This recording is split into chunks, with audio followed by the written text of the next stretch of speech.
কোকৰাঝাৰত গৌৰৱ গগৈয়ে এবাৰ বিজেপিৰ বিৰুদ্ধে ডাঙৰ অভিযোগ আনিছে। আঞ্চলিক দলসমূহক নিঃশেষ কৰিছে ভাৰতীয় জনতা পাৰ্টিয়ে। এই অভিযোগ গৌৰৱ গগৈ কৰিলে। যি অৱস্থা আজি অগপৰ হৈছে, দুজন ব্যক্তিৰ বা তিনিজন ব্যক্তিৰ দল, যি দলে অসম আন্দোলনৰ পৰা জন্ম হ'ল, বিজেপিৰ লগত মিত্ৰতা কৰি আৰু বহল হ'ব লাগিছিল আৰু শক্তিশালী হ'ব লাগিছিল।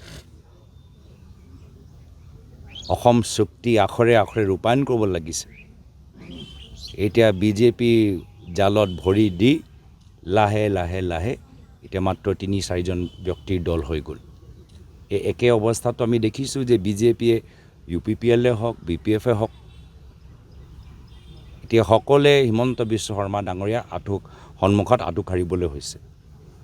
কিন্তু আমাৰ যেতিয়া কংগ্ৰেছ চৰকাৰ থাকে, ৰিজনেল পাৰ্টি ষ্ট্ৰং হয়, গতিকে আমি ৰিজনেল চেণ্টিমেণ্ট আমি বুজি পাওঁ, সন্মান কৰোঁ আৰু ছেক্ৰিফাইচ কাৰণে বৃহত্তৰ ৰিজনেল ইণ্টাৰেষ্টৰ বাবে কংগ্ৰেছে সদায় ছেক্ৰিফাইচ কৰিবলৈ সাজু। ক্ষমতা আহিব, ক্ষমতা যাব, ৰিজনেলিজম থাকিব লাগিব।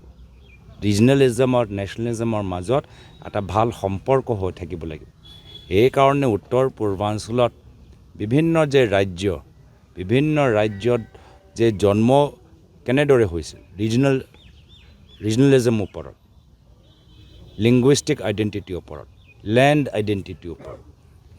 সেইকাৰণে মেঘালয়ে হওক, সেইকাৰণে আপোনালোকৰ মিজোৰামে হওক, এই চব আমাৰ কংগ্ৰেছে বুজি পায়। সেইকাৰণে উত্তৰ পূৰ্বাঞ্চলৰ মানুহৰ বিশেষ যে আৱেগ আছে, সেইটো বুজি পায়। আৰু এইখিনি কথা বিজেপি নাজানে। তেওঁলোকে only one nation one party. তেওঁলোকৰ উদ্দেশ্য হ'ল ওৱান নেশ্যন ওৱান পাৰ্টি, ন' AGP, ন' BPF, ন' UPPL। আৰু এই ওৱান নেশ্যন ওৱান পাৰ্টিক মাত্ৰ কংগ্ৰেছে যুঁজ দিব পাৰে। মই তেনেকৈ ক'বলৈ নিবিচাৰোঁ। হয়, কংগ্ৰেছ যেতিয়া কেন্দ্ৰত আমাৰ চৰকাৰ আছিল, ৰাজ্যত আমাৰ চৰকাৰ আছিল, প্ৰয়াত মুখ্যমন্ত্ৰী তৰুণ গগৈদেৱ আছিল, সেই সময়ত আমি বিচাৰিলে BTR অঞ্চলত কংগ্ৰেছ দলটোক বহুত আমি শক্তিশালী কৰিব পাৰিলোহেঁতেন। কিন্তু এয়া হ'ল কংগ্ৰেছৰ চিন্তাধাৰা যে ক্ষমতাতকৈ বেছি গুৰুত্বপূৰ্ণ হৈছে শান্তি। আৰু নিজৰ দলটোক আমি নিশ্চয় ভাল পাওঁ, কিন্তু যিসকলে বড়ো নেতৃত্বই ছেক্ৰিফাইচ কৰিছে নিজৰ জাতিৰ কাৰণে, তেওঁলোকৰ আৱেগ আমি বুজি পাওঁ। এজন বিশেষ জনগোষ্ঠীৰ নিজৰ জাতিৰ প্ৰতি যে টান থাকে, সেইখিনি কথা কংগ্ৰেছে বুজি পায়। সেইটো আমাৰ কংগ্ৰেছৰ DNA-ত আছে, বিভিন্ন জনগোষ্ঠী জনজাতিক সন্মান দিয়াটো।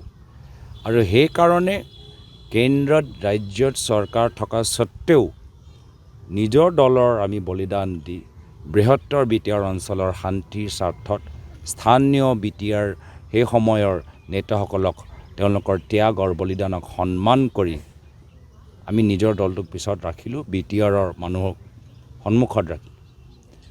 স্বাভাৱিকভাৱে এনেকৈ কৰিলে আমাৰ দলৰ অলপ ক্ষতি হ'ল। কিন্তু যোৱা কিছু বছৰৰ পৰা আমাৰ দলৰ স্থিতি আমি লাহে লাহে আকৌ বিল্ড আপ কৰিছোঁ। ৰাইজে দেখিছে যে কংগ্ৰেছ দলে BTR-ৰ সম্পৰ্কত নিজৰ ছেক্ৰিফাইচ কৰিলে। কিন্তু বৰ্তমান বিজেপি চৰকাৰ, আজি তেওঁলোকে স্থানীয় বড়ো নেতৃত্বক তেওঁলোকৰ বলি দিছে, তেওঁলোকক ছেক্ৰিফাইচ কৰাইছে নিজৰ দলৰ ব্যক্তিগত স্বাৰ্থত।